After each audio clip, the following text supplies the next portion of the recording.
কোরআন থেকে কথা বলতে গিয়ে তখন তো কারো না কারো বিরুদ্ধে যাবেই, যাবে না? শয়তানের বিরুদ্ধে যাবে না? ফিরাউনের বিরুদ্ধে যাবে না? নমরুদের বিরুদ্ধে যাবে না? এখনো যদি কোরআনের কথা বলতে গিয়ে কারোর গায়ে লাগে, তাহলে একজনই দোষ আমার না কোরআনের? কোরআনের কি দোষ আছে? কোরআন সঠিক বলেছেন, দোষ হয়তো আমার, নাকি বলেন? এখন আপনারা কোরআনের সাথে যদি আপনার জীবনের সাথে না মেলে, তাহলে দোষটা কি কোরআনের নাকি আমার? বলেন। তাহলে কোরআন সংশোধন করতে হবে না আমাকে সংশোধন হতে হবে? রাজি আছেন তো? নাকি যে আল্লাহ এটা বললেন কেন, আল্লাহর কথা হুজুর বলে গেল কেন, বিষয়টা কি এরকম বলবেন নাকি আপনারা?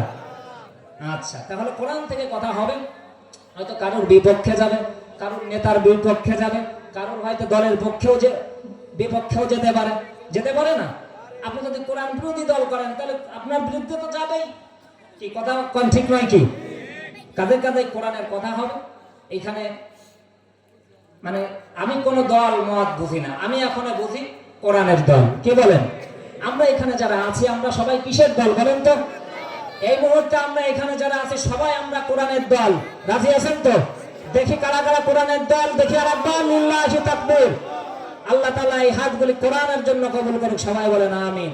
আমরা কোরআন শুনতে এসেছি, আমরা কোরআন বলবো, আমরা কারোর বিপক্ষেও বলবো না, কারোর পক্ষেও বলবো না, আমরা বলবো শুধু আল্লাহর পক্ষে কথা, রাসূলের পক্ষে কথা, কোরআনের পক্ষে। আল্লাহ তাআলা কবুল করুক, সবাই বলেন আমিন। যাদের জ্ঞান আছে, বুদ্ধি আছে, তারা এগুলি ধরে নেবে। আমরা সবাই পড়ি, আউযু বিল্লাহি মিনাশ শাইতানির রাজীম, বিসমিল্লাহির রাহমানির রহিম। অভিশপ্ত শয়তান থেকে আল্লাহর কাছে আশ্রয় চাচ্ছি, আর শুরু করছি পরম করুণাময় অসীম দয়ালু আল্লাহর নামে। আপনারা বলেন তো, শয়তান থেকে আশ্রয় কে দিতে পারে? জোরে বলেন। আল্লাহ রাব্বুল আলামিন। এটা কিন্তু আল্লাহ রাব্বুল আলামিন কোরআনের ভিতরে বলে দিয়েছেন 16 নম্বর সূরা, সূরা নাহলের 98 নম্বর আয়াত, ফাইদা করাতাল কুরআন ফাস্তাইজ বিল্লাহি মিনাশ শাইতানির রাজীম। হে রাসূল, আপনি যখন কোরআন তেলাওয়াত করবেন, তখন আউযু বিল্লাহি মিনাশ শাইতানির রাজীম এটা পড়বেন। এজন্য কোরআন শুরু করার আগে আমরা সর্বপ্রথম আউযু বিল্লাহ পড়ব, এরপরে কি পড়ব?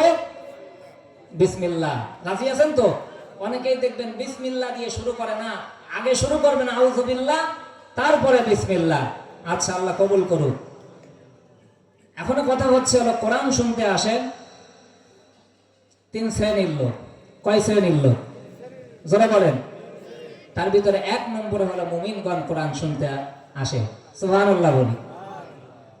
আল্লাহ রাব্বুল আলামিন বলেন 8 নম্বর সূরা, সূরা আনফালের 2 নম্বর আয়াত, ইন্নামাল মুমিনুনা আল্লাযীনা ইযা যুকিরাল্লাহু ওয়াজিলাত কুলুবুহুম ওয়া ইযা তুলিয়াত আলাইহিম আয়াতুহু যাদাতুহুম ঈমানাও ওয়া আলা রাব্বিহিম ইয়াতাওয়াক্কালুন। একটু জোরে সরে বলেন আল্লাহু আকবার। আল্লাহ রাব্বুল আলামিন বলেন মুমিন কারা? একটু শোনা যাও। মুমিন হলো তারা যাদের সামনে আল্লাহ রাব্বুল আলামিনের নাম উচ্চারিত হবে। বান্দাটা যদি মুমিন হয়, ইমানদার হয়, তখন আল্লাহ রাব্বুল আলামিনের ভয়ে তার অন্তর কাঁপতে থাকবে। সুবহানাল্লাহ। আর এই মুমিন বান্দা, ইমানদার বান্দার সামনে যখন কোরআন তেলাওয়াত করা হবে, কোরআন থেকে তাফসীর করা হবে, কোরআন থেকে ব্যাখ্যা বিশ্লেষণ করে করে যখন তেলাওয়াত করা হবে, শোনানো হবে, বান্দাটা যদি প্রকৃত মুমিন হয়, ইমানদার হয়, তাহলে ইমানদার বান্দা বান্দীদের ঈমান বাড়তেই থাকবে। সুবহানাল্লাহ। ঈমান বাড়তে বাড়তে এইসব ইমানদার বান্দা বান্দীদের ঈমান এমন স্তরে গিয়ে পৌঁছে যাবে, এই ইমানদাররা শুধুমাত্র কেবলমাত্র একমাত্র আমার আল্লাহ রাব্বুল আলামিনের উপর ভরসা করবে, তাই ছাড়া ইমানদারেরা কাউকে কোনোদিন পরোয়া করবে না, কথা কোন ঠিক কিনা? ইমানদারেরা ভয় পাবে না কাউকে কখনো। ইমানদারেরা জানে এসেছি একদিন, চলে যাবে একদিন, কথা কোন ঠিক কিনা? আজ না হয় কাল, একদিন না একদিন আমাদেরকে দুনিয়া ছেড়ে চলেই যেতে হবে। মুমিন ইমানদারেরা কোনো কাফের, বেদিন, মুশরিক, নাস্তিকদেরকে ভয় পায় না, কথা কোন ঠিক কিনা? আপনারা কি কাউকে ভয় পান? মুমিন বান্দা কাউকে ভয় পায় না, একমাত্র কাকে ভয় পায়? আল্লাহ রাব্বুল আলামিনকে একমাত্র ভয় পাবে মুমিনেরা। মুমিনেরা আল্লাহ রাব্বুল আলামিনকে ভয় করবে, আল্লাহ রাব্বুল আলামিনকে রাজি খুশি করার মতো কাজ করবে। এজন্য আমরা সকলে আল্লাহ রাব্বুল আলামিনকে রাজি খুশি করতে চাই। আল্লাহ রাব্বুল আলামিন আমাদের সবাইকে কবুল করুক, জোরে বলেন আমিন। সম্মানিত উপস্থিতি, 1 নম্বরে কোরআন শুনতে আসে মুমিন, 2 নম্বরে কোরআন শুনতে আসে হলো মুনাফিকরা। وَإِذَا قِيلَ لَهُمْ تَعَالَوْا إِلَى مَا أَنزَلَ اللَّهُ وَإِلَى الرَّسُولِ رَأَيْتَ الْمُنَافِقِينَ يَصُدُّونَ عَنكَ صُدُودًا। চিৎকার মেরে বলেন আল্লাহু আকবার। এটা আছে 4 নম্বর সূরা, সূরা নিসার 61 নম্বর আয়াত। আল্লাহ রাব্বুল আলামিন বলেন, এরকম অনেক লোক আছে যারা কোরআন শুনতে আসে, তাদেরকে আহ্বান করা হয়, আল্লাহর দিকে আহ্বান করা হয়, রাসূলের দিকে আহ্বান করা হয়, কিন্তু তারা তার জীবনের সাথে আগে মিলায় যে কোরআন তেলাওয়াত করছে এটা আমার পক্ষে না বিপক্ষে, আমার দলের পক্ষে না বিপক্ষে, আমার নেতার পক্ষে না বিপক্ষে, কথা কোন ঠিক কিনা? আগে নিজের সাথে মিলাই যে আমার বউ বেপরদায় চলে, কোরআনের আয়াতের সাথে মিল নাই, আমার মেয়ে বেপরদায় চলে, কোরআনের আয়াতের সাথে মিল নাই, আমি যে রাজনীতি করি, কোরআনের আয়াতের সাথে মিল নাই। দেখবেন এই লোকগুলি হলো পিছন দিক দিয়ে আস্তে করে কেটে যায়, আছে না নাই? জোরে বলেন আছে না নাই? এইবার দেখেন কোরআনের আলোচনা শুনে পিছন দিক দিয়ে কারা চলে যায় একটু দেখেন। যারা চলে যাবে, কোরআনের আলোচনা যাদের ভালো লাগবে না, জীবনের সাথে মিলিয়ে যখন ভালো লাগবে না, পিছন দিক দিয়ে কেটে যাবে, মনে করবেন ওরা হলো ওই দলের লোক, কথা কোন ঠিক কিনা? দেখেন কোনটা ওঠে এবার। জি, 3 নম্বরে আমি সংক্ষেপে বলছি, 3 নম্বরে কোরআন শুনতে আসে। قال الذين كفروا لا تسمعوا لهذا القرآن والغوا فيه لعلكم تغلبون। আল্লাহু আকবার। এটা আছে 41 নম্বর সূরা, সূরা হামিম সিজদার 1 নম্বর ফুসসিলাতের 26 নম্বর আয়াত। আল্লাহ রাব্বুল আলামিন বলেন, وقال الذين كفروا, কাফেররাও কোরআন শোনে, কিন্তু কোরআন শুনে ওরা মানে না, ওরা মান্য করে না, ওরা আমল করে না, বরংস কি করে জানেন? বরংস আরো কোরআনে বাধা দেয়, কথা কোন ঠিক কিনা? وقال الذين كفروا لا تسمعوا لهذا القرآن,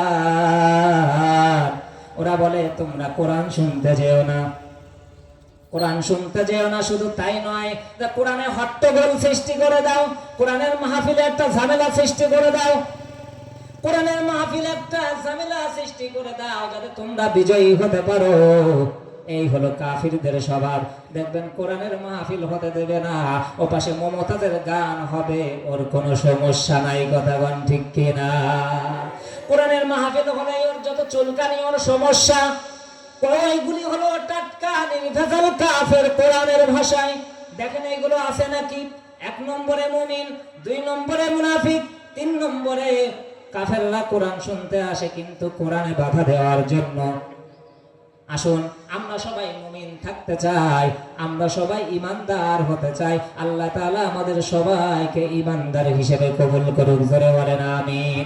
সম্মানিত উপস্থিতি, যারা জ্ঞানবান, যারা বুদ্ধিমান, তারা কোরআনের উপদেশ মেনে নেয়। আল্লাহ রাব্বুল আলামিন বলছেন, কুল হাল ইয়াস্তাবিল্লাযীনা ইয়ালামুন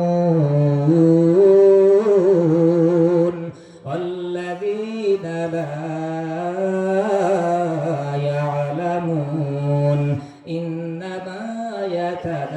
ইয়াতাযাক্কারু উলুল আলবাব।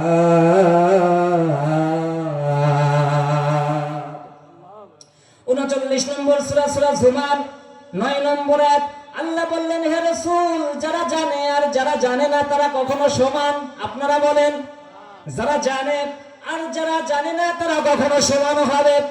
ইন্নামা ইয়াতাযাক্কারু উলুল আলবাব। যাদের বুদ্ধি আছে, বিবেক আছে, এই লোকগুলি উপদেশ মেনে নাই। কথা কোন ঠিক কিনা? উপদেশ মানতে রাজি আছেন তো? কোরআনের উপদেশ মানতে রাজি আছেন তো? আল্লাহ রাব্বুল আলামিন 35 নম্বর সূরা, সূরা ফাতিরের 19 থেকে নিয়ে 22 আয়াত পর্যন্ত বলেছেন, শুনুন। আল্লাহ বলেন, আমা ইস্তাউইল আ'মা ওয়াল বাসীর। হে রাসূল, যার চোখ আছে আর যার চোখ নাই, এই দুই ব্যক্তি কি সমান হবে? কথা বলেন, এই দুই ব্যক্তি সমান? আল্লাহ বলেছেন এই দুই ব্যক্তি সমান নয়। আল্লাহ আরো বলেছেন, ওয়ালাজ যুলুমাতু ওয়ালান নূর। অন্ধকার এবং আলো কখনো সমান নয়। ওয়ালাজ জিল্লু ওয়ালাল হারুর। ছায়া এবং রৌদ্র কখনো সমান হবে না। ওয়ামা ইয়াস্তাবিল আহইয়া ওয়ালাল আমওয়াত। জীবিত এবং মৃত কখনো সমান হবে না। লা ইয়াস্তাউই আসহাবুন নার ওয়া আসহাবুল জান্নাহ। আল্লাহ বলেন, জাহান্নামের অধিবাসী আর জান্নাতের অধিবাসী কখনো সমান হবে না। আসহাবুল জান্নাতি হুমুল ফাইজুন। আল্লাহ বললেন, জান্নাতের অধিবাসীরাই হলো সফল। সুবহানাল্লাহ। আপনারা কি জাহান্নামের অধিবাসী হতে চান নাকি জান্নাতের অধিবাসী? কারা কারা জান্নাতের অধিবাসী হতে চান? লিল্লাহি তাকবীর। আল্লাহ তাআলা এই ভাতগুলি জান্নাতে হিসেবে কবুল করে, জোরে বলেন আমিন। তাহলে এবার আপনাদেরকে বলি, যারা জানে আর যারা জানে না তারা যদি সমান না হয়, যার চোখ আছে আর যার চোখ নাই সে তারা যদি সমান না হয়, অন্ধকার এবং আলো যদি সমান না হয়, ছায়া এবং রৌদ্র যদি সমান না হয়, জীবিত এবং মৃত যদি সমান না হয়, জান্নাতের অধিবাসী আর জাহান্নামের অধিবাসী যদি সমান না হয়, তাহলে বলেন পশ্চিম কালের জন্য কোরআনের মাহফিল আর কোরআন বিরোধী মাহফিল কখনো সমান হবে নাকি? কোরআনের